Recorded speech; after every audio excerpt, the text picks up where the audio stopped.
안녕하세요. 오늘은 예멘 통일과 중동 문제로 강의를 하겠습니다. 저는 동국대 북한학과 교수 이창이라고 합니다. 만나서 반갑습니다. 지난 시간에 우리가 독일을 한번 다루고, 그리고 그걸 통해서 유럽연합을 한번 살펴보고, 또 이어서 베트남 통일과 아세안의 발전에 대해서 살펴봤는데요. 오늘은 예멘 통일과 요새 뜨거운 핫이슈로 떠오르고 있는 중동 문제에 대해서 근본적으로 살펴보는 그런 시간을 갖도록 하겠습니다. 이 강의 첫 장에 이제 아름다운 이렇게 식물들이 있는데요. 이게 사막의 장미라고 아데니움이라는 그런 식물이라고 합니다. 또 하나는 이제 용혈수라고 그러는데요. 많은 사람들이 유명해서 알고 있는데, 이 나무를 베면 붉은 피가 나와가지고 용의 피가 나온 데서 용혈수라고 그런다고 합니다.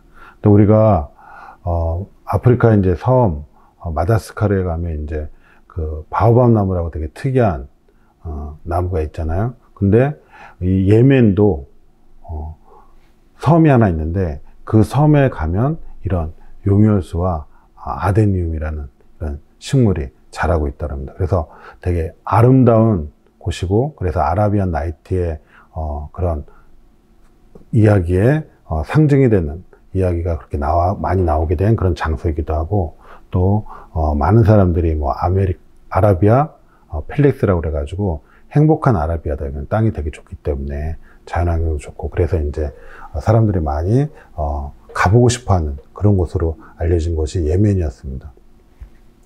근데 이 예멘이 지금 상당히 전쟁을 치르는 그런 곳이 되었습니다. 그래서 우리가 그러한 예멘의 역사, 독립, 그리고 분단, 통일, 또 내전의 그런 과정들을 한번 살펴보도록 하겠습니다. 앞에서 이야기했듯이 예멘은 아시아, 아프리카를 연결하는 곳이에요. 지도에서 보면은.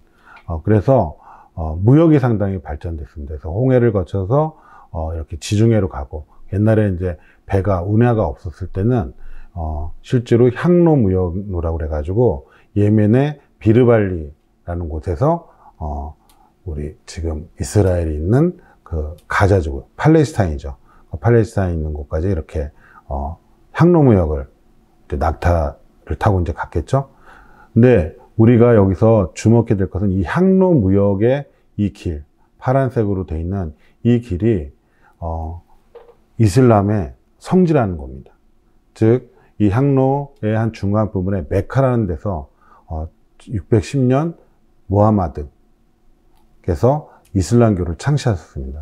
그래서 이슬람교가 이제 발전하는데, 2대 성지가 바로 그 위에 있는 메디나라는 겁니다. 그래서 메디나라는 곳에 가가지고 또 이슬람을 전파했고, 그리고 세 번째 성지가 이제 예루살렘입니다. 그래서 우리가 그 국제분쟁에서 살펴봤던 알 아크샤 사원, 그래서 이제 그 모하메드께서 승천하셨다는 곳으로 알려져 있는 그 알 아크샤 사원이 이제 예루살렘에 있는 거죠. 그래서 이 예루살렘, 메디나, 메카를 보면 이 항로무역의 길 위에 이렇게 쭉 있게 되는 걸 알 수 있습니다. 그래서 그 모하메드께서 그때 상인이기도 하고 뭐 군인이기도 했는데, 그러한 상업활동의 과정에서 이제 알라 신의 깨달음에 그런 이슬람교를 창시하셨다, 이제 이렇게 되는 거죠. 그래서 이슬람은 이제 많이 퍼지게 되는데, 이 퍼지게 되는 원인이 정복전쟁에도 이슬람을 수용하면 타민족이라도 평등하게 대하는 그러한 관용이 있어가지고 이슬람교가 많이 전파됐다고 합니다. 그래서 이슬람을 수용하면 우물도 같이 나눠 쓰고 이러기 때문에 많이 퍼졌다는 거죠. 이런 이슬람이 퍼지면서 아랍 민족이 아닌 다른 민족도 이슬람을 수용하게 됩니다. 그 대표적인 민족이 오스만 투르크고요. 그리고 이란이고, 옛날 페르시아 왕조였는데 거기도 이슬람을 수용하게 되죠. 그리고 이 예멘은 1571년에 오스만 제국이 이제 편입이 됩니다. 그러면서 이제 이슬람의 한 부족 국가로 이렇게 살아가는데, 국가라기보다는 이제 부족들의 그런 연합, 이런 것들로 이제 생활을 합니다. 근데 여기가 원체 앞에서 살펴봤듯이 되게 중요한 상업의 요충지에, 그리고 초크포인트라고 그래가지고 바브 엘 만데보, 이제 눈물의 눈이라는 그런 뜻의 아랍어인데, 요 예멘과 소말리아 이어주는 요 아덴만이 아주 배들이 다니는 그런 어떤 핵심 요충지라는 겁니다. 그래서 조인목이라고 해가지고 초코포인트라고 하는데, 이 3대 조인목이 있어요. 호르무즈 해협이랑 말라카 해협이랑. 근데 여기 그 중에 이게 하나입니다. 근데 여기가 이제 요충지니까 영국이 여기를 점령을 해요. 그래서 아덴항을 영국의 식민지로 이렇게 만듭니다. 그리고 오스만 터키 제국과 이제 영국 협정을 해서 1904년에 이 아덴항을 중심으로 남예멘과 그 다음에 북부 예멘하고 분리를 하게 됩니다. 이런 것에 이제 못마땅했는지 1911년에 북부 예멘에서 반란이 일어납니다. 그래서 1차 세계대전 이후에 오스만 제국에서 북예멘이 독립합니다. 그래서 이맘 왕조를 수립하는데요. 이 이맘 왕조는 사우디아라비아로부터 나중에 이제 지원도 받고 그러지만 전통적으로 자급자족을 지향하고 그리고 반에세 를 주장하면서 시아파의 한 분파인 자에디파에 그런 속한 그런 왕정입니다. 그래서 자에디파가 이제 왕정을 만들어서 다스리는 거죠. 근데 이 다스리는 게 이제 왕이 다스리니까 약간 봉건적이고 전제적인 그런 정치가 됩니다. 그래서 이제 1962년에 한참 한 50년 정도가 지나서 북예멘에서는 아랍 민족주의 영향을 받아가지고 청년 장교들이 공화정을 주장하면서 쿠데타를 일으킵니다. 그래서 당시 압둘라 살라라는 대령이 민족인 공화정으로 아랍이 받게 된다. 그래서 예멘 아랍 공화국을 선포했죠. 그래서 북예멘에서 내전이 이때 일어납니다. 이게 이제 나중에 후티 반군하고 연결되는 상당히 중요한 사건인데요. 북예멘 내전에서 8년간 15만여 명이 사망하는 그런 큰 전쟁이 일어납니다. 그래서 공화파가 결국은 승리하게 되는데 완전히 공화파가 승리하는 건 아닙니다. 왕당파의 왕정을 주장하는 사람이 온건파와 손을 잡아가지고 이제 전쟁을 마무리 지는데요. 이 산간 지방에 있는 왕당파, 아까 자이디파가 중심이겠죠. 이 자이디파를 사우디아라비아가 지원합니다. 근데 흥미로운 것은 이들이 같은 이슬람이지만 지금 뭐 순니파하고 시아파하고 사이가 안 좋잖아요. 순니파가 다수파고 시아파가 이제 이란 쪽에 소수파로 그러는데 이 자이디파도 앞에서 얘기했듯이 시아파인 거예요.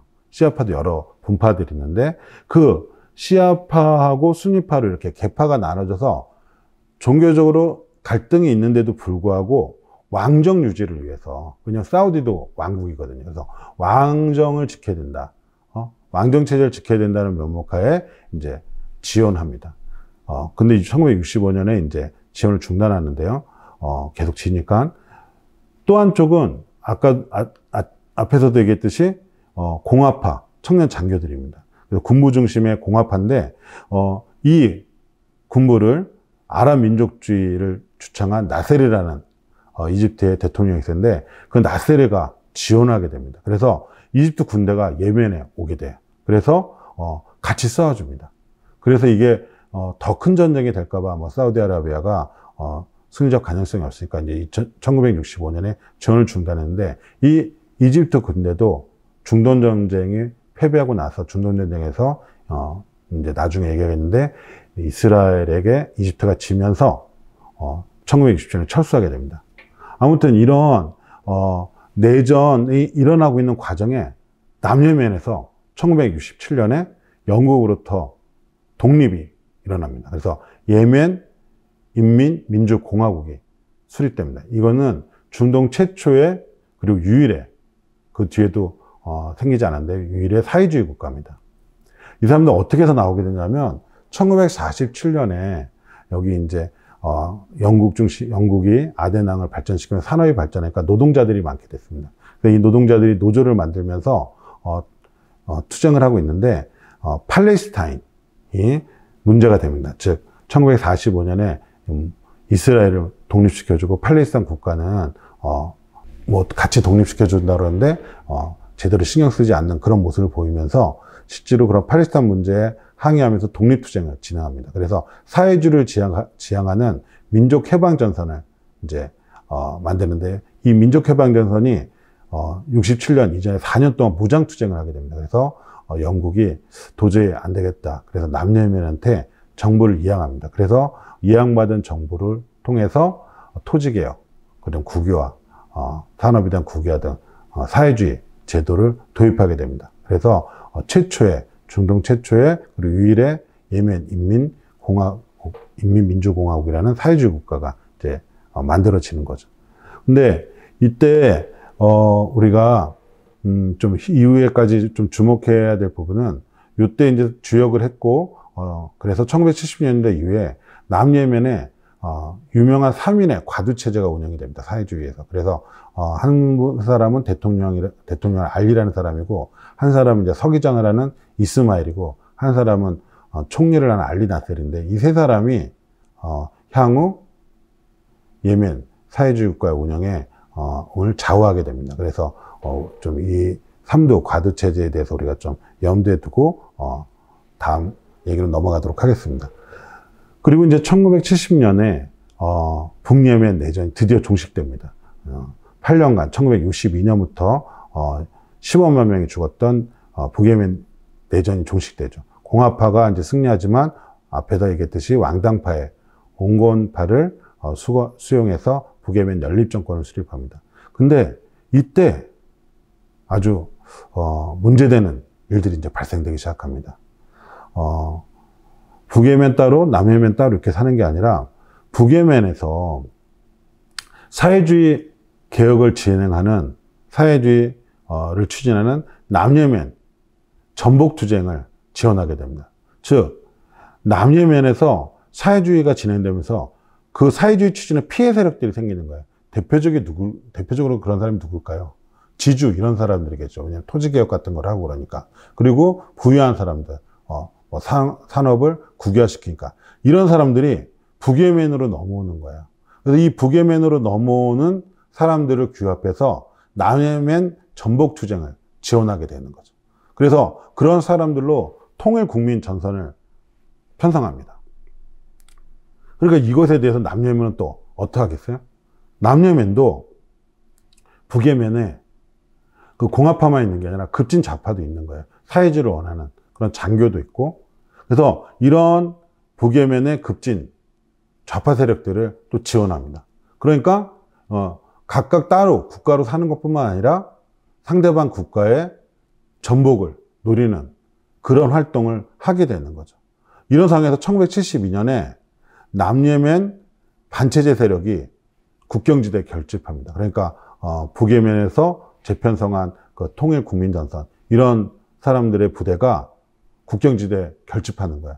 그걸 보고 남예멘이 선제 공격을 합니다. 우리 남예멘을 무너뜨리려고 하는구나. 그래서 전면전이 1차 남북예멘 1차 전면전이 발생하게 됩니다. 근데 이때는 중동 전쟁에서 아랍이 져가지고 되게 침울했던 그런 상황이에요.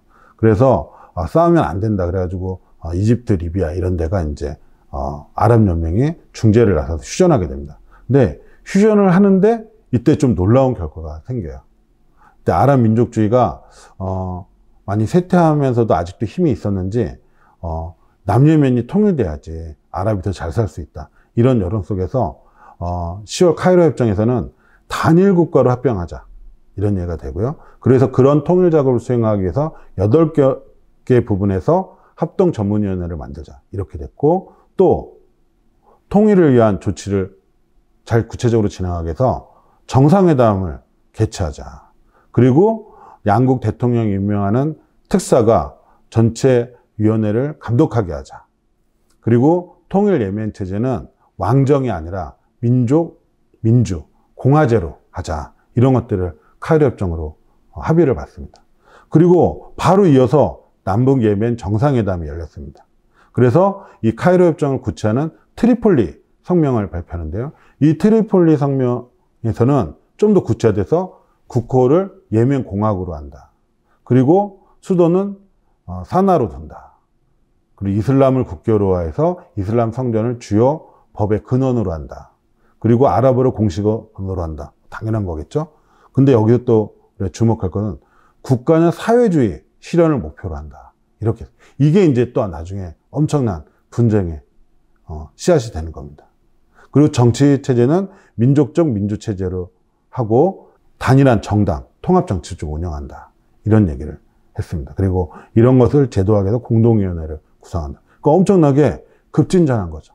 4차까지 중동전쟁이 일어나는 과정에서 아랍 민족주의가 많이 쇠퇴하기도 했지만 이스라엘에 대항하려면 아랍이 이런 분쟁을 갖다가 계속 만들어서는 안 된다. 그런 분위기가 작용해서 이런 예멘 통일에까지 장벽을 한 겁니다. 그래서 트리폴리 성명 이후에 1년 내에 통일을 하자. 이런 얘기가 됐어요. 상당히 급진적이죠. 사회주의로 또 통일을 지향하자. 이렇게 나갔으니까. 당연히 그것에 대해서 북예멘에 누가 반대할까요? 보수적인 부족장들이 협정 자체를 반대했습니다. 그리고 이들을 누가 또 배후에서 지원했을까요? 사우디아라비아가 야, 왕정인데 공화정만 하는 게 아니라 사회주의 정부까지 만든다고? 이건 안 되지. 그러면서 너네 북예멘에 대해서 원조를 사우디아라비아가 석유 부국으로서 북예멘을 지었는데 이런 원조를 중단하겠다. 이런 간섭까지 하면서 여기 뒤에는 이제 미국이 있었습니다. 그래서 실제로 협정을 반대하는데 단순히 반대가 아니라 국경지대에서 부족들이 소규모 군사충돌을 계속적으로 일으키는 거예요. 그래서 결국 1년 내에 통일하자라는 약속은 실현되지 못합니다. 실패합니다. 이런 과정에서 북예멘에서 쿠데타가 일어나요. 이런 통일 약속을 제대로 지키려고 했는지 국민 대령 출신의 하마디가 이제 집권하게 됩니다. 그래서 군부 중심의 평의회를 만들어요. 그리고 국가주도의 경제 및 사회문화적 근대화를 추진하겠다. 그리고 자해디, 이런 부족, 정근대적인 세력의 영향력을 감소시키고, 그리고 좌파라도 민주적이고 개혁적이라면 정치활동을 허용하겠다. 이런 개혁적 조치를 하게 됩니다. 그리고 경제적 근대화를 위해서 사우디아라비아하고도 우호적 관계를 유지하겠다. 그래서 되게 실용적인 지도자로 많이 알려지는데요. 이런 실용적인 지도자가 북예멘에 나타나는 데 비해서 남예멘에는 소련의 해군기지가 설치됩니다. 제가 아까 그 용혈수 아데니움이라는 사막의 장벽에 피어나는 그 특이한 식물이 있는 곳이 바로 이 소코트라는 섬인데요. 소코트라 섬은 지금도 보면 소련 탱크가 해안가를 지키고 있는 그런 낡은 고철이들 지키고 있는 그런 장면들이 많이 눈에 띕니다. 그래서 이 소코트라 섬과 영국이 가지고 있었던 남예멘의 아덴항에 소련 해군기지를 설치해서 소련의 세력을 확장합니다. 그러니까 당연히 어떻게 하겠어요? 미국이 중동 패권 전략, 석유가 있는데 소련에 견제해야 되겠죠. 그리고 사우디아라비아도 마찬가지입니다. 그래서 미국과 사우디아라비아가 연대해서 북예멘의 지원을 강화하면서 소련을 남예멘에 영향력을 펼치려는 그런 소련을 견제합니다. 남예멘도 함께 견제하는 거죠. 근데 이 하마디라는 쿠데타를 통해서 예멘의 근대화를 추진하는 이 하마디라는 사람이 아랍 민족주의자였던 거야. 이 사람이 이제 좀 내부를 정비하니까 1977년 2월에 카바트에서 남북 예멘 정상회담을 개최합니다. 그리고 합동 강요회의를 6개월마다 개최하자. 그래서 통일을 더 구체적으로 진행시키자. 이렇게 했어요. 근데 이 하마디가 어떻게 됐을까요? 10월에 이 북예멘 민족주의 지도자 하마디가 2차 정상회담 직전에 암살당합니다. 누가 암살을 했을까요?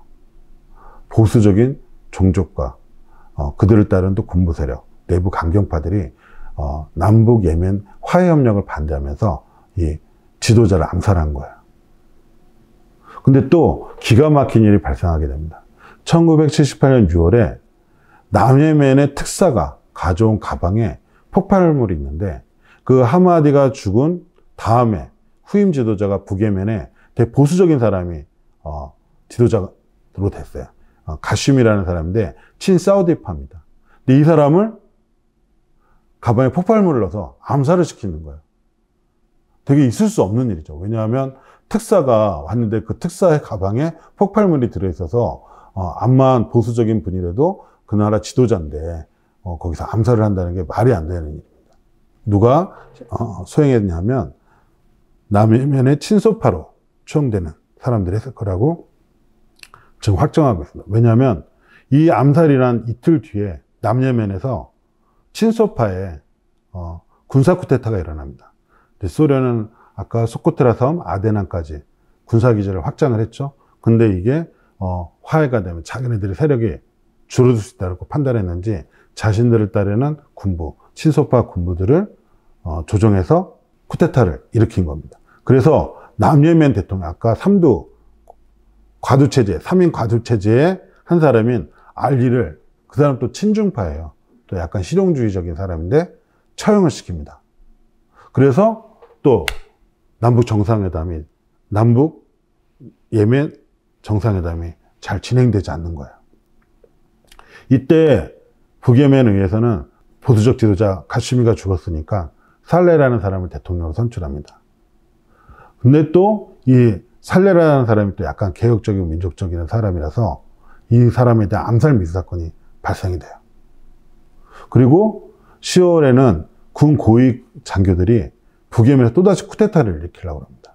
왜? 이런 일들이 잘 많이 생기니까 앞에 막 자신들이 지지했던 지도자들이 죽으니까 쿠데타를 일으키려고 하는 거죠. 이 쿠데타를 남예멘의 배후조정이라고 지금도 추정하고 있습니다. 근데 이런 쿠데타가 실패해요. 그래서 이렇게 지금 남북이 막 암살 이런 걸로 부글부글 뜯고 있는 거죠. 남북 예멘이. 아니나 다를까 1979년 2월에 전쟁이 일어납니다. 2차 남북 예멘 전쟁이 일어나는데요. 남예멘의 선제 공격으로 전쟁이 발발하는데 왜 전쟁이 일어나냐면 북예멘의 반정부 단체인 민족민주전선가 앞에서 얘기했죠. 남예멘도 북예멘의 자경 세력들을, 좌파 세력들을 지원하고 있다고. 그래서 그런 좌파 반정부 단체인 민족민주전선을 지원하면서 국경 정치를 공격하는 거야. 또 전쟁이 일어나니까 아랍 국가들이 또다시 말립니다. 시리아, 이라크가 중재해서 북예멘의 살레 대통령하고 남예멘의 친서 강경파인 이스마엘 서기장을 쿠웨이트로 불러가지고 정상회담을 실시합니다. 그래서 쿠웨이트 화해협정을 체결하고 전쟁을 휴전하게 됩니다. 그리고 1980년에 4월에 남예멘 강경파 서기장 이스마엘이 소련으로 망명을 하게 됩니다. 강경파가 사라지니까 실제로 이제 약간 실용적이고 화해적인 그런 국면이 열리는데요.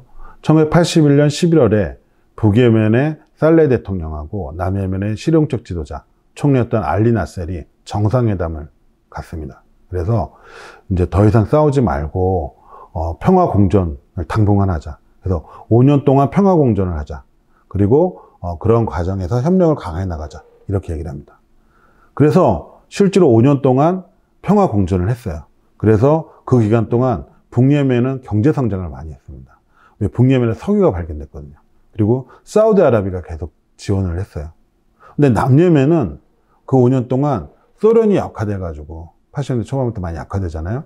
그래서 지원이 제대로 안 되고 또 고르바초프가 1985년에 등장해서 소련은 경제 원조를 중단합니다. 그래서 경제가 많이 어려워졌어요, 남예멘은. 그러니까 남예멘의 남과 북의 예멘에 격차가 많이 발생됐습니다. 이때 1980년 1월에 남예멘에서 내전이 일어났는데요. 실용적 지도자인 알리 나셀이 이스마일이 소련에 갔다 84년에 다시 귀국을 합니다. 이스마일을 포함해서 군국 강경파들을 회의장에 한 대 모아놓고 총을 발포해가지고 다 죽이려고 그랬어요. 그래서 제거를 하는데 이 제거가 실패해요. 왜냐하면 거기 죽은 사람들에 대해서 항의하면서 내전이 발생하는 겁니다. 이때 경제가 어려워지는데 이 남예멘 내전으로 인해서 GDP의 10% 정도 1억 2천만 달러가 손실이 발생돼요. 그리고 알리 나셀은 북예멘으로 망명합니다. 이런 내전으로 쿠데타가 실패돼가지고. 그래서 1980년 7월에 북예멘 살레 대통령하고 남예멘의 아라티스라는 대통령이 리비아에서 만나가지고 이런 망명자 기환 문제를 논의합니다. 그리고 이제 또 시간이 흘러가는 거죠. 그러니까, 결정적으로 남북 예멘이 화해하려고 하면 이런 막 내전 같은 게 이제 발생되는 거예요. 쿠데타도 발생하고.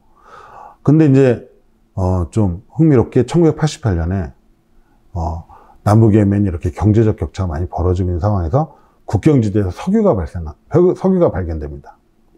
그래서 5월에 북예멘 살레 대통령하고 남예멘 알비드 서기장이 정상회담을 개최합니다. 이 알비드 서기장은 그 회의 때 참석하지 않은 강경파 유일하게 살아남은 사람이에요. 근데 이 사람이 이제 경제가 어려우니까 강경파도 남북 예멘 화해에 나섭니다. 그래서 정상회담을 개최하는 거죠. 그래서 국경지대에 석유를 공동으로 개발하고 자유항해도 합의하고 그럽니다. 남예멘이 경제적으로 발전하고자 하는 의지가 있었죠. 근데 이때 북예멘 살레 대통령은 장기 집권이 이제 진행이 되는데 민족의 영웅이 되고 싶어요. 이 사람도 좀 민족주의자였어요. 그래서 통일을 통해서 좀 아랍의 발전에 기여하고 싶은, 그리고 자기가 지도자가 되고 싶은 그런 욕심이 있어서 그런 욕심이 작용합니다. 그래서 이 두 사람이 1990년 남북 예멘 통일을 선포하게 됩니다. 특히 90년에 소련이 붕괴돼서 89년 그 전에 고르바초프의 개혁개방 노선을 채택하면서 이제 시장경제도 남예멘이 받아들이면서 북예멘의 남예멘을 바라보는 그런 안 좋은 시선을 많이 해결하려고 이제 노력을 하는데요. 그래서 시장경제를 받으면서 우리도 많이 개혁에 나서고 있다, 사회주의 개혁에 나서고 있다, 이런 모습을 많이 보여줍니다. 아무튼 그때 그 전에 1988년에 4억 달러가 소련에서 원자로가 되다가 소련은 많이 어려워지고 89년에 5천만 달러로 감소시켜요, 원조를. 그리고 소련 군사기지가 철수합니다. 그러니까 이제 남예멘이 많이 어려워지는 거죠. 이런 상황에서 통일을 통해서 경제 부흥을 꾀하려는 남예멘의 의지가 살레 대통령의 어떤 정치적 욕심과 이제 맞물려서 통일을 선포하게 됩니다. 근데 이 통일에서 우리가 이제 좀 주목해서 볼 부분이 있어요. 우리가 이게 이제 되게 잘된 통일이라고 우리가 많이 얘기했는데 그게 이제 좋지 않은 결과를 낳게 됐는데요. 북예멘은 오히려 느슨한 연방제를 주장했습니다. 중앙정부의 국방 외교등만 통화시키고 그냥 남북 예멘 정부 따로따로 정치를 하게 하자, 이렇게 했어요. 근데 남예멘이 오히려 단일 정부를 만들자, 이렇게 얘기를 했습니다. 남예멘 쪽에서 50대 50으로 권력을 배분하자. 그래서 단일 정부로 통일이 됐어요. 그리고 대체로 남예멘의 주장을 부분적으로 수용했습니다. 당시 북예멘 인구가 1100만, 남예멘의 인구가 250만. 한 4대 1의 차이가 나는 거예요. 근데 권력 배분을 6대 4 정도로 이렇게 했습니다. 그래서 대통령은 북예멘이 하고 부통령은 남예멘이 하고, 그리고 대통령 평의회는 5명으로 구성하는데 북예멘이 3명, 남예멘이 2명, 그리고 강요는 북예멘이 19명, 남예멘이 15명, 그리고 통일예멘 의회 의석수를 301석으로 넣는데 북예멘이 159석, 남예멘이 111석, 전통 부족 집단에게 31석, 그런 의장은 남예멘이 차지하도록 했습니다. 그래서 이런 6대4 형태로 비교적 균형적으로 권력을 배분하면서 단일 정부를 만들었어요. 근데 문제가 뒤에서 발생하게 됩니다. 어떻게 되냐면 초기에는 남예멘의 사회주의 경제구조, 북예멘의 자유시장 경제구조가 그대로 진행이 됐어요. 그리고 앞에도 봤듯이 남예멘이 시장경제를 받아들이면서 서로 연결해서 시장이 형성하게 됩니다. 근데 통일이 되면서 더 시장경제체제가 가속화되는 거예요. 그래서 경제적인 진통이 많이 발생하게 됩니다. 또 남북 예멘의 군대 편제에서 국방부서가 통합된 국방부가 지휘를 하는데, 그래서 일부 남예멘의 군대 그리고 일부 북예멘의 군대가 상호 위치를 바꿔서 배치가 되는데, 대체로 남과 북의 예멘 군대가 대체로 기존의 주둔지에서 근무를 하게 됩니다. 이 기존의 주둔지에서 근무하게 된다는 것은 기존의 남북 예멘 전쟁을 치렀던 그 자리에 그대로 배치가 된다는 거예요. 그래서 일정의 전쟁의 유산이 남아있는 형태로 군대가 분리돼서 배치되고 지휘 체계만 통합되어 있는 그런 형태로 존재하는 겁니다. 그러니까 약간 갈등의 소지가 있는 거죠. 예전에 쌓았던 적이 많으니까 그대로 있으면. 그래서 이런 것들이 나중에 큰 문제가 됩니다. 근데 이때 이제 91년에 걸프 전쟁이 발발해요. 걸프 전쟁이 어떤 전쟁이죠? 이라크가 이란 이라크 전쟁 1980년부터 88년까지 이라크가 친미 팔레비 왕조를 무너뜨린 호메니 정권을 좌경 정권이라고 해서 무너뜨리겠다, 타도하겠다면서 일으킨 전쟁입니다. 그래서 사회주의는 용납하지 않는다, 이런 거죠. 그래서 시아파 또 정부인데 이 순니파인 이라크가 이런 시아파를 탄압하는, 소수 이슬람 세력인 시아파를 탄압하는 걸로 이제 비춰지기도 했는데요.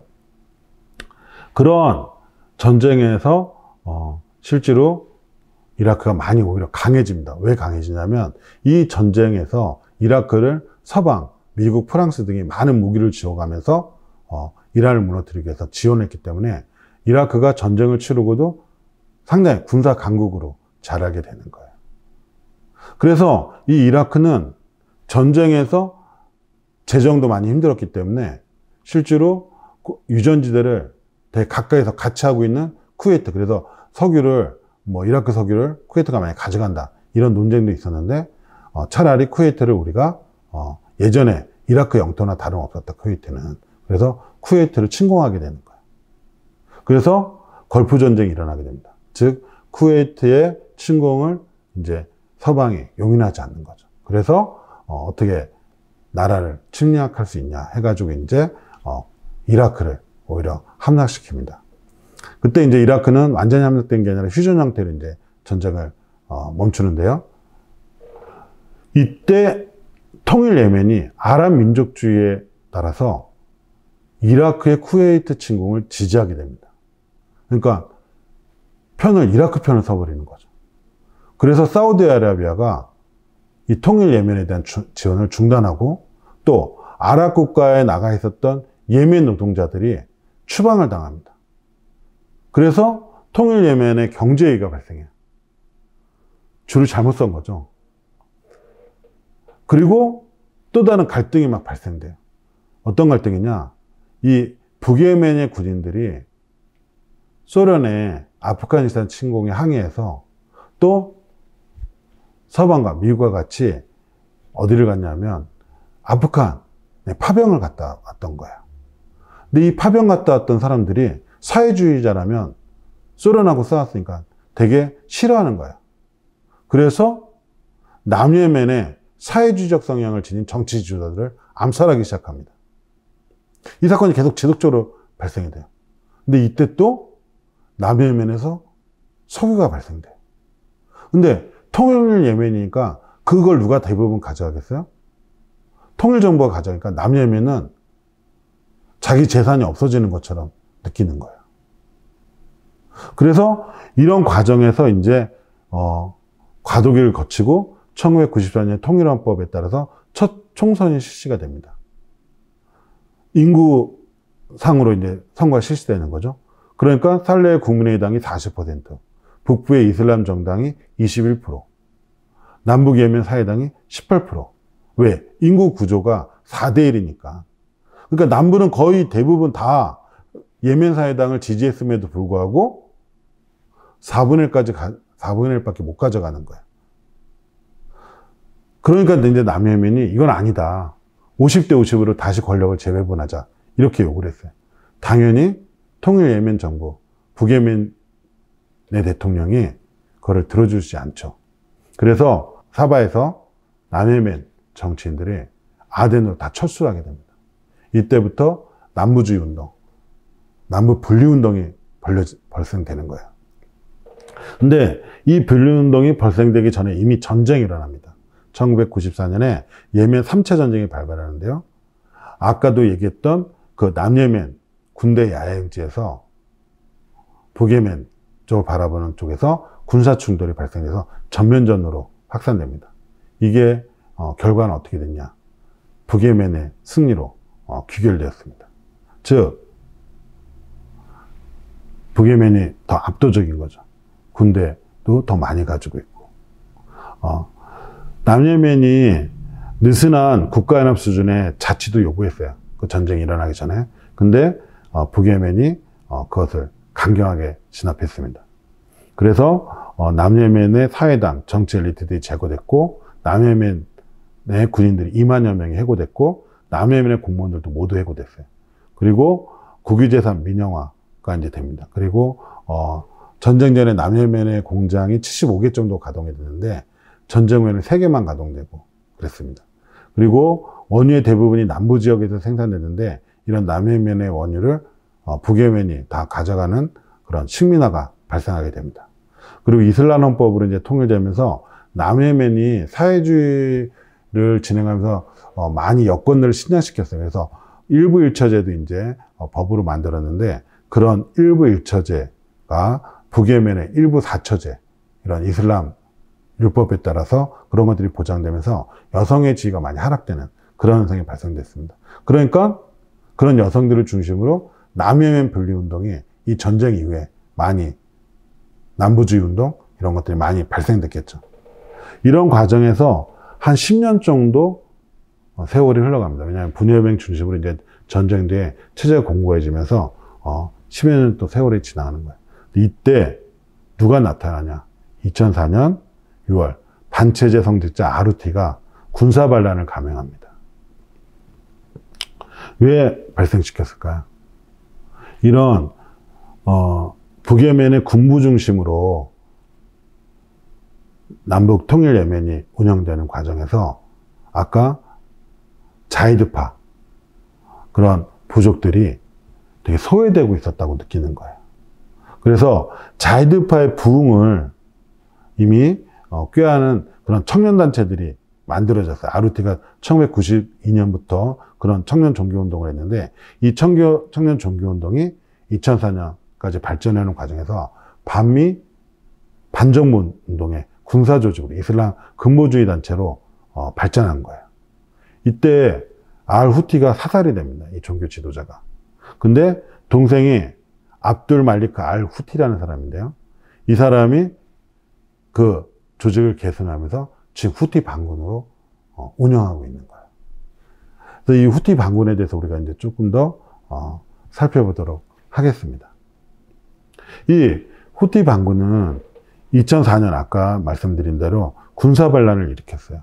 근데 이 군사반란을 일으켰는데 되게 이 북부를 중심으로 해서 점점 세력이 커져갔습니다. 그래서 2010년까지 싸웠어요. 그 2010년 사이에 남부주의 운동도 많이 발전하고 그랬습니다. 2009년에 남부 전역에서 분단을 다시 남북예멘 분단으로 돌아가자 이런 얘기 되는데요. 뭐 이런 것들 속에서도 2010년 후티 반군과 예멘 정부는 휴전을 했습니다. 그래서 이제 실제로 좀 앞으로 이 예멘을 어떻게 다스릴까 이런 얘기를 이제 내전 끝나고 하려고 그러는데 이때 2011년에 아랍의 봄이 불어왔어요. 그래서 예멘에도 아랍의 봄이 불어왔습니다. 그래서 살레 대통령이 33년의 독재를 마감하게 됐어요. 민중들이 막 이제 너무 장기 집권한다. 물러나라 이렇게 했으니까. 그리고 그 예멘 안에서도 남부주의 운동이라든지 후티 반군이라든지 이런 반정부 세력들이 많았던 거예요. 그래서 살레 대통령이 퇴진하게 됩니다. 그리고 예멘 정부는 이런 반정부 세력이 많으니까 이들하고 다 통합하는 그런 헌법 개정안을 2014년 1월에 추진하게 돼요. 그래서 6개의 자치주로 나눠서 연방제를 실시하자 이렇게 얘기했습니다. 근데 남부주의도 그걸 반대하는 거예요. 남부주의를 왜 반대하냐면 주요 자원의 요충지를 다 북예멘이 가져간다. 그럼 남예멘은 되게 가난한 곳만 준다. 그래서 반대했고 후티 반군도 마찬가지예요. 그래서 후티 반군이 오히려 이 안에 대해서 반대하면서 활동을 재개합니다. 그래서 2014년도 다시 내전이 또 들어가는 거예요. 그래서 2015년에 후티 반군이 의회를 해산시키고 임시헌법을 발표할 정도로 세력이 커져요. 그래서 만수리 하디라는 대통령이 사우디를 망명하게 됩니다. 그리고 후티 반군은 사나를 중심으로 점령해서 활동하고 있다가 아덴까지 진입을 하게 돼요. 그러니까 이제 예멘을 전부 다 이 후티 반군이 차지하게 될 것 같으니까 사우디아라비아가 이제 이 예멘 내전에 진입을 하게 됩니다. 그래서 병력을 투입하게 되는 거죠. 그래서 사우디아라비아를 비롯해서 바레인, 쿠웨이트, 아랍에미리트, 카타르 이런 연합군이 예멘 내전에 참가하게 됩니다. 그리고 전쟁이 되게 격해지니까 이제 사우디는 2015년 4월에 예멘에 대한 공습을 중단해서 전쟁이 좀 약간 잦아들게 됩니다. 그리고 그런 틈을 타서 2015년에 망명 갔던 예멘 정부가 다시 아덴으로 복귀하게 됩니다. 그러면 뭐 크고 작은 전쟁들이 발생되는데요. 이 후티 반군은 2019년, 2022년 한 번은 사우디아라비아의 정유시설, 그리고 뭐 한 번은 아랍에미리트, 아부다비 정유시설을 공격하는 그런 일들을 진행합니다. 그리고 사우디 주도 동맹군이 이제 그런 공격에 대해서 또 사나 보복 공격을 하게 되는데요. 이러한 내전이 뭐 잦아들고 점점 커지다가 2022년 4월에 휴전하게 됩니다. 그래서 2023년까지 휴전 상태로 존재하는데요. 실제로 예멘에서 활동하는 주요 세력들은 그래서 정부군 세력, 그리고 후티 반군 세력, 그리고 남부의 분리 세력, 이런 세 세력을 중심으로 활동하게 됩니다. 그러다가 이제 2024년 말에 지금 하마스가 이스라엘을 공격하고, 그 전에 이제 이스라엘이 이미 하마스를 극우 정권이 많이 탄압을 했던 거죠. 그래서 알-아크샤 사원을 둘러싸고 갈등이 벌어진 것에 대해서 그 하마스가 알-아크샤 홍수라는 그런 작전을 감행해서 이제 보복을 하니까 이스라엘이 또 가자지구로 완전히 학살하는 그러한 작전을 지금까지 피고 있고요. 이것에 대해서 후티 반군이 반대하면서 홍해로 지나가는 선박에 대해서 이제 공격을 11월부터 진행하면서 지금까지도 진행을 하고 있습니다. 그래서 지금 예멘에서 활동하는 각 세력들을 한번 살펴보면요. 예멘 정부군인 만수르 하디 전 대통령입니다. 물러났습니다. 그래서 이런 예멘 정부군이 사우디아라비아의 지원을 받아서 이 사람들은 이제 수니파 남예멘 출신인데요. 출신은 한 세력을 이루고 있습니다. 또 가장 세력이 큰 시아파 분파인 자이드파로 북부 사다주에서 시작한 후티 반군이 있습니다.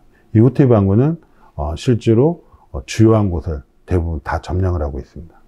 예멘은 수니파가 60%고 시아파가 39%인데 이 39%의 시아파의 강고한 지지를 바탕으로 해서 이슬람 근본주의 단체로 후티 반군을 꾸렸는데, 이 자이드파의 율법을 정부의 그런 강령으로, 이제 정치 강림이라고 하는데요. 그런 목표로 지금 자기 활동도 해나가고 있습니다. 그러니까 예멘을 완전히 자이드파 이슬람 국가로 이제 만들겠다는 거죠. 구 살레 대통령이 자이드파 출신이라서 군부 세력도 과거에는 이 후티 반군하고 협력을 했는데, 실제로 사우디아라비아하고 살레 대통령이 협력한다는 그런 사실이 밝혀지면서 살레를 처형했습니다. 그 후티 반군이. 그러면서 이제 살레 세력과도 지금 대립을 하고 있는데 여전히 맹위를 떨치고 있습니다. 후티 반군은 알카에다하고도 대립을 하고 그렇습니다. 이 후티 반군이 좀 친하다고 알려진 것은 이란이죠. 이란이 같은 시아파니까. 그래서 실제로 이제 과도 정부를 수립하고 예멘 정규군을 자처하면서 가장 강한 세력으로 지금 작용하고 있고, 그런 홍해에서 미사일을 발사하고 있는 겁니다. 이들은 이제 공견하게 자기의 구호를 갖다가 내건 그런 기자회견을 많이 하는데요. 알라시는 위대하다 이렇게 이제 쓰고, 밑에 뭐 미국에게 죽음을, 이스라엘에게 죽음을, 이런 구호를 내놓고 자기들의 활동들을 공견하게 진행합니다. 그러니까 상당히 과격한 단체죠. 그리고 이제 세 번째로 활동하는 단체가 사회주의를 표방하면서 남예멘의 부활을 주장하는 남부 분리주의자들입니다. 이런 세력에는 이제 순위파가 다수고요. 그리고 이들은 알카에다 하고도 부분적으로 협력을 합니다. 그리고 실제로 이제 이런 세 세력 외에 흥미로운 건 이제 이 남예멘의 그런 분리주의자들을 아랍에미레이트가 지원하고 있다는 거예요. 아랍에미레이트는 왜 지원하냐? 사우디에 대항해서 자신들도 독자적인 세력으로 크고 싶은 거예요. 그래서 나중에 이 남부가 되게 중요한 지정학적 요충지이기 때문에 향후를 봐서 이제 이런 남부 분리주의자들을 아랍에미레이트가 지원하는 거죠. 이 남부 분리주의자들은 후티 반군을 또 반대합니다. 그래서 이런 주요 세 세력이 예멘에서 활동을 많이 하고 있는데, 그 외에도 앞에서 얘기했듯이 알카에다 아라비아 지부가 여기서 활동을 하고 있어요. 우리가 잘 알고 있는 빌라덴 가문의 고향이 예멘 동부지방이에요. 그래서 알카에다가 또 활동을 하고 있고, 또 우리가 익히 잘 알고 있는 이라크 전쟁 이후에 등장한 IS, 막 사람들 처형하죠. 그 순위파 무장단체 IS가 비교적 신생 세력으로 또 예멘에서 활동합니다. 예멘에는 지금 되게 무정부 상태라고 볼 수가 있어요. 이런 여러 세력들이 지금 각축을 벌이고 있습니다. 이제 통일을 꿈기보다는 일단 전쟁을 막아야 되는 이런 상황이 되어버렸습니다. 자, 그렇다면 지속되는 예멘 분쟁과 중동 문제의 원인이 뭘까 있을까요? 많은 분들이 중동 문제의 원인, 예멘 분쟁의 원인을 이야기해서 제가 굳이 얘기할 필요도 없을 정도로 지금 많이 사람들이 관심을 가지고 있는데요. 정리해보면 이렇다고 봅니다.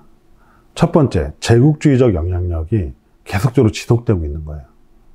즉, 주요 자원인 석유에 대한 강도의 관심이 여전히 있죠. 신재생 에너지 이런 것들에 대해서 많은 얘기가 나오고 있지만 여전히 석유는 주요한 자원입니다. 또한 더불어서 수에즈 운하로 가는 이 아덴항이 하나의 되게 주요한 수송로인 거죠.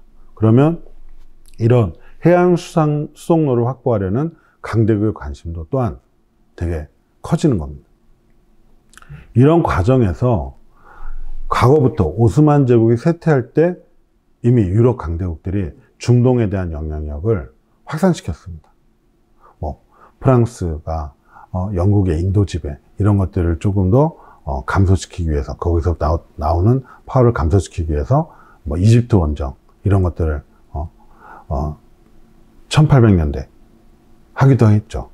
그래서 유럽 강대국이 중동에 끊임없이 영향력을 확산시켰습니다. 영국은 수에즈 운하를 안정적으로 운영하기 위해서 예멘의 아덴항 이런 지정학적 요충지를 지배하기도 했죠. 지금은 철수했지만, 앞에서 말씀드렸듯이 소련도 또한 소코트라 섬 이런 데를 해군기지를 설치하면서 영향력을 행사했습니다. 물론 지금은 중단됐죠. 하지만 여전히 지금 예멘 내전에서 보듯이 사우디아라비아가 영향력을 행사하고 있어요. 근데 사우디아라비아 뒤에는 누가 있을까요? 미국이 있는 거죠. 미국이 여전히 중동 패권에 대해서 영향을 행사하기 위해서 견제를 하고 있습니다. 이러한 강대국의 힘이 계속적으로 투영이 되고 있는 거예요. 이 중동에.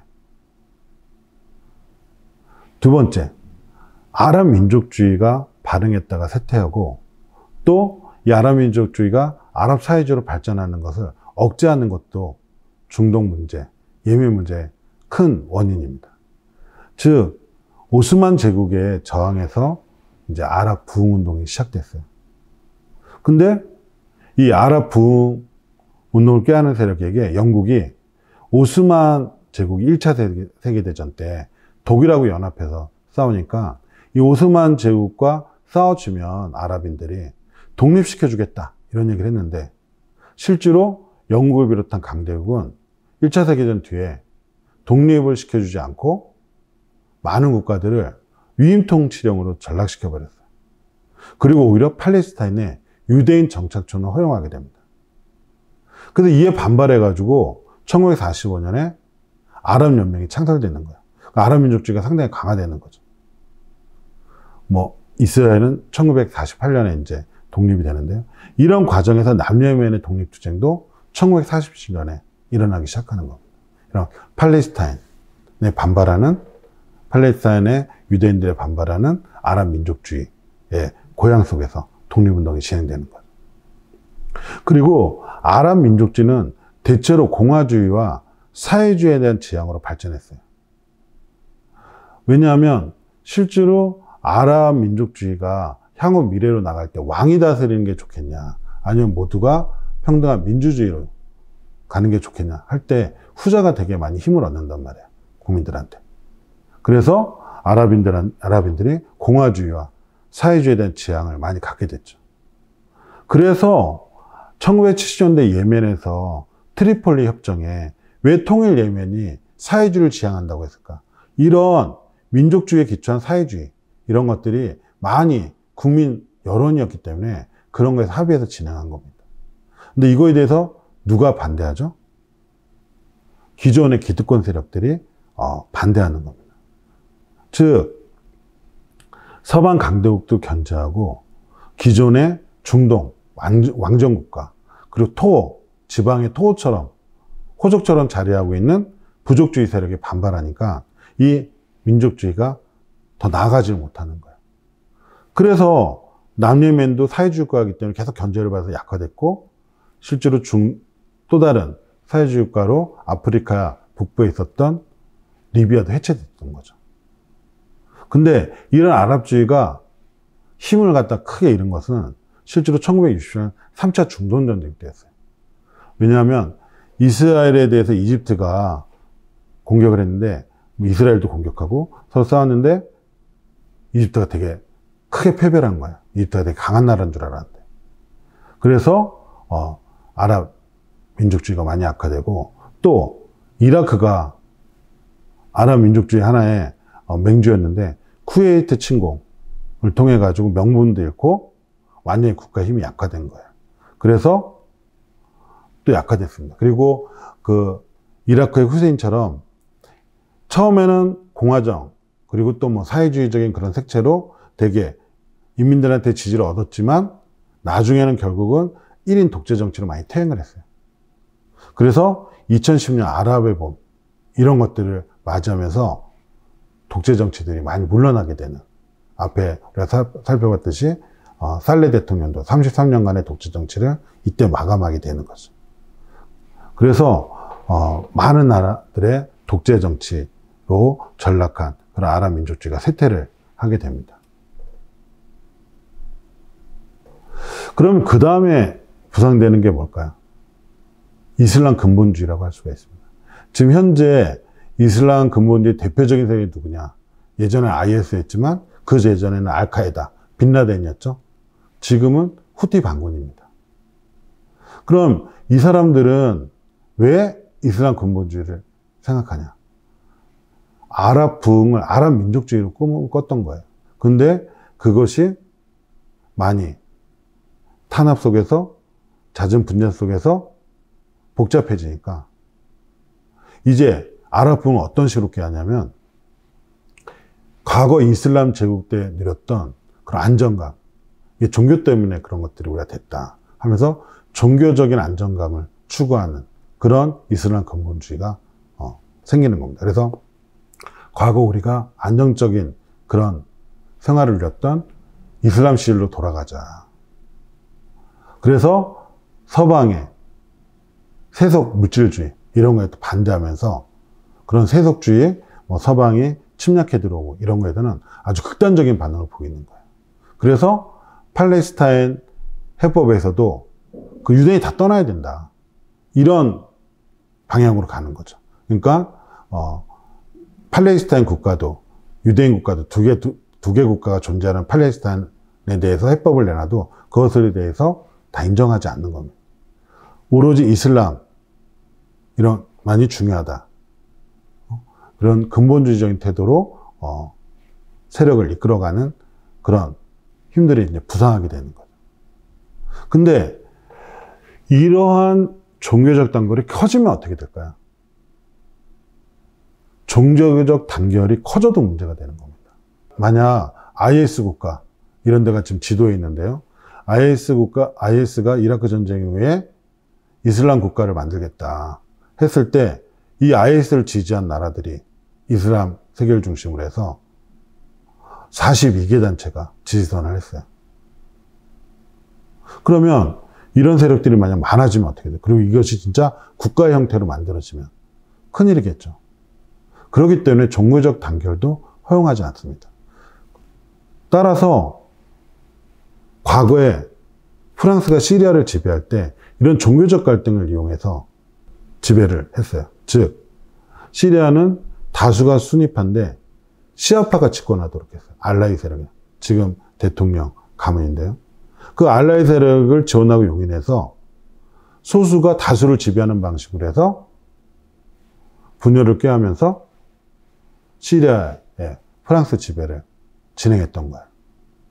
그러니까 지금 그런 게 어떻게 나타나냐. 앞에서도 얘기했듯이 이라크 전쟁. 즉 이란은 시아파고 이라크는 수니파고 또 이라크 인구 다수로 오면 또 수니파가 다수는 아니에요. 시아파도 여기 많이 있습니다. 근데 이 수니파가 이란을 전쟁을 일으키면서 종교전쟁 비슷한 형태로 가져가는 거죠. 그래서 이슬람 안에서도 시아파하고 수니파가 대립하고 있다. 이런 것을 갖다 확연하게 보여주는 거죠. 그러면서 종교적 단결을 저해시키는 거죠. 그래서 종교적 갈등을 이용하기도 하고 조정하기도 하고 이러면서 강대국들이 이 중동의 지배를 나름대로 지속시켜 나가는 거죠. 그래서 이란 이라크 전쟁 할 때도 강대국들이 이라크에게 무기를 지원하는 그런 형태를 보였던 겁니다. 근데 이런 전쟁들 속에서 이슬람은 희망을 어디서 찾아가냐면 아랍인들은 그 종교에서라도 안위를 찾아가려고 하는 거예요. 그래서 이슬람 근본주의 세력들이 점차 커지고 있습니다. 그래서 지금 IS도 등장했고 그런 세력들이 지금은 좀 세력이 줄어들었지만 한때 시리아, 요르단, 레바논 지역까지 이라크를 넘어서 확장되기도 하고 그랬던 거죠.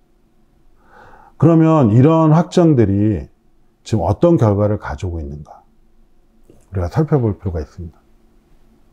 세력이 확장되는데 IS 세력들이 확장되고 그런 이슬람 근본주의적 세력이 확장되고 있는데 아랍은 지금 어떤 평가를 받고 있는가. 2016년 기준 예멘, 리비아, 시리아는 실패 국가로 분류가 되고 있습니다. 이 실패 국가가 뭐냐면 대중을 통치하는 데 효과적인 능력을 상실한 국가예요.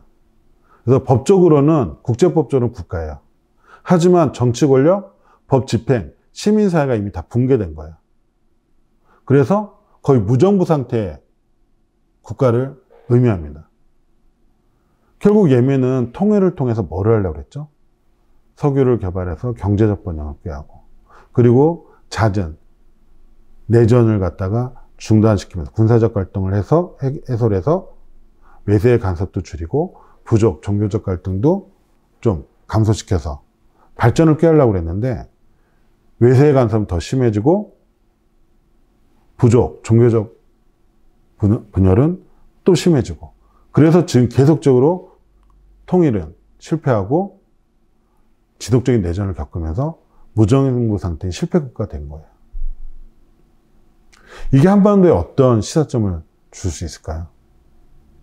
우리는 한반도 통일을 통해서 성공한 국가다. 이렇게 되려면 우리는 어떤 길을 가야 될까? 이런 거 우리가 한번 진지하게 고민해 볼 필요가 있습니다. 자, 이거는 이제 취약국가 지수인데요. 이게 이제 실패국가가 많이 논쟁이 됐어요, 유엔에서. 그래서 2014년부터는 취약국가로 하자. 그래서 취약국가 지수. 뭐 내나 똑같습니다. 실패할 가능성이 높은 국가로 분류하는 거죠. 왜냐하면 그 국가가 법적 지위가 있는데 실패했다고 그러면 국가가 뭐 사라지는 거냐 이런 논쟁이 있었던 거예요. 근데 이 취약지수 국가들 한번 보세요. 이 지도를. 빨간 게 제일 지수가 높아서 실패를 눈앞에 두고 있는 국가들입니다. 어디에 많죠? 뭐 북한도 지금 되게 취약지수가 높은 국가로 분류되는데 이건 다음 시간에 얘기하도록 하겠습니다. 물론 북한도 실패하지 않으려면 어떻게 되겠죠? 어떤 고민을 해야 되겠죠? 이런 걸 해야 되겠죠. 자, 유독 왜 중동과 아프리카에 많은가? 중동을 석유 있는 아프리카라고 부르기도 합니다. 근데 중동이나 아프리카 똑같다는 거예요. 근데 실패 국가들이 뻘겋게 있습니다. 그럼 이 국가들은 왜 존재하게 됐는가?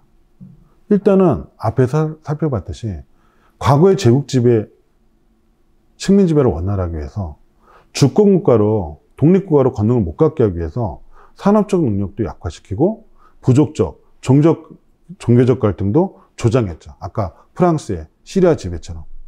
시민사회는 당연히 성장이 억제됐죠. 그러니까 국가 능력이 되게 없는 거예요. 그런 상태에서 해방을 맞이했어요. 해방을 맞이하는데 강대국이 엄청난 악마의 선물을 줬죠. 그게 뭡니까? 아프리카랑 왜 중동이랑 똑같다고 그래? 자루선을 댔잖아요. 자루 국경을 댔습니다. 그래서 그게 엄청난 영토 분쟁의 씨앗이 됐죠. 그런데 국가적 능력은 약해요. 또 신생국이니까 경험이 부족하죠. 근데 거기 여전히 자원이 많아요. 특히 중동은 석유라는 자원이 많아요. 그러면 이런 데를 강대국이 관심을 가지면서 기존의 종교적, 부족적 갈등을 증폭시키면서 국가적 능력이 성장하는 걸 계속 막아서 주요 대원에 대한 이권을 여전히 확보하려고 하는 거죠. 이걸 누구는 싱식민지 지배다 이렇게 얘기를 하죠. 그래서 역설적으로 아랍 민족주의, 종교적 이슬람, 단결 이런 걸 외쳤지만 지금 역설적으로 중동에서 강대국으로 존재하는 국가는 누구냐? 이스라엘. 이스라엘에 좀 못 미치지만 주요 국가로 존재하는 데는 어디냐? 터키예요. 그리고 이란이에요. 근데 이란이 주요 국가다. 그 지역에서는 통하지만 세계적으로 이란을 주요 국가로 생각하나? 터키도 많이 악화돼서 그렇게 생각하나? 그렇게 생각하지 않는단 말이에요. 근데 흥미로운 거는 터키도 이란도 아랍 국가는 아니에요. 아랍 민족이 아니에요. 페르시아족이고 이란은. 터키는 오스만 투르크족이죠. 그러니까 주요 강대국에 아랍인은 없는 거예요. 이집트가 그렇게 될 가능성이 있었죠. 근데 이집트는 아랍의 보복 때 많이 약화됐고 실제로 군부 독재는 연장됐어요. 하지만 군부 독재 국가로 그냥 국가를 영위해 나가는, 국가의 존재를 영위하는 하루하루 그런 국가로 전락했습니다. 그래서 이렇게 취약지수가 중동 아프리카에 많이 뭉쳐져 있는 것은 이 제국주의의 강대국의 영향력을 말하지 않고 설명할 수 없다. 물론 이 국가들의 문제도 있습니다. 이 국가들은 어떤 문제를 가지고 있죠? 중동, 특히 예멘에서 민족적 단결을 주장하고 국가적 통일을 주장했어요. 그래서 외세의 지배와 간섭을 물리치고 부족 갈등, 종교 갈등을 딛고자 했지만 다 실패했어요. 근데 사람들은 이런 곳에 일정하게 아랍인들은 힘을 실어줬습니다. 전제적 왕정보다 부족 통치보다 평등을 지향하는 공화정이나 사회주의 체제를 선호했어요. 근데 결국 그것을 제대로 운영하지 못해서 개인적 독재로 많이 귀결됐고 아랍의 보복 때 많이 심판을 받았습니다. 그러니까 강대국의 간섭과 영향력도 있었지만 그것에 대응하는 그 국가들의 능력을 향상시키는 세력들도 또한 성찰이 많이 필요한 거예요. 오히려 지금 아랍인들한테 그나마 경제적인 효능을 주는 그런 국가는 어디죠? 강대국과 야합했지만 석유의 이권을 분점해가지고 경제적으로라도 좀 잘 살게 해준 사우디아라비아, 아랍에미리트 이런 데인 거야. 다 왕정국가죠, 거의 대부분. 이런 왕정국가가 강대국과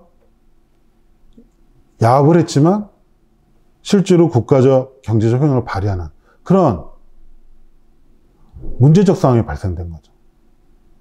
그러면 이것이 하나의 발전 모델이 될 수 있을까요? 강대국과 계속 야합하고 그러면서 이런 자원에 대한 이점을 통해 가지고 발전 모델을 추진하는 그러한 국가가 지속 가능할 수 있을까? 저는 외세와 영합하는 종교적 왕정체제 국가 모델이 현재 취약지수가 높고 갈등 해결 능력이 낮은 중동에서 지속되기 어렵다고 봅니다. 왜냐하면 현재 미국을 비롯한 서방 강대국과 이스라엘 이 등이 일관된 전략은 없지만 자신들의 이권을 관철하고자 지금 많은 중동 국가들을 독재 정치를 빌미로 해가지고 약체와 실패 국가 시키고 있다 해도 과언이 아닙니다. 이런 상황을 서방이 아닌 러시아나 중국이 용인할 수 없다고 생각합니다. 왜냐하면 자신들의 우방, 특히 러시아는 자신들의 우방이었던 시리아 내전에 개입을 했죠. 이란 같은 경우에 중국과 사이가 좋습니다. 근데 이런 나라가 약체화되는 것을 용인하지 않겠죠. 그리고 용인을 넘어서 주요한 석유 자원이 있는 중동이 이런 서방과 이스라엘의 패권의 지배 공간이 되는 것을 또한 방관하지 않을 겁니다. 그러면 어떻게 될까요? 많은 국가들은 약체화되고 실패국가가 되는 상황에서 중동은 다시 일정하게 세계대전 그런 때처럼 열강들의 각축 공간이 될 수가 있습니다. 여기에 아랍의 성원이면서 왕정국가인 사우디아라비아 등은 이란과의 종교 갈등을 명분으로 해서 이 서방 세력의 그런 국가들의 일정하게 이권 추구에 동의하고 그렇게 나서고 있습니다. 특히 그 사우디아라비아 왕세자인 모하마드 빈 살만이 국방장관이었을 때 그 예멘에 내전이 일어났을 때 사우디아라비아를 비롯해서 아랍에미레이트 이런 아랍 연합군대를 묶어가지고 예멘으로 진격을 했던 거거든요. 그러면 이런 흐름에 아랍 다른 저항 세력들은 어떤 태도를 가질까요? 이게 매우 중요합니다. 2021년 아프가니스탄에서 미군이 철수하는 걸 보면서 탈레반이 끝까지 싸우니까 미군을 이기더라 이렇게 생각을 하는 겁니다. 그러면 이 이슬람 근본주의 세력들은 끝까지 미국과 싸워야 된다. 그래야지 자기네들이 살 길이 열린다. 이런 것을 아프간의 미군 철수를 통해서 본 거죠. 그런 것이 지금 나타나는 것이 이스라엘에 대한 극우 세력들이 자신들을 탄압할 때 이스라엘에 대한 하마스의 저항으로 나타났던 거고요.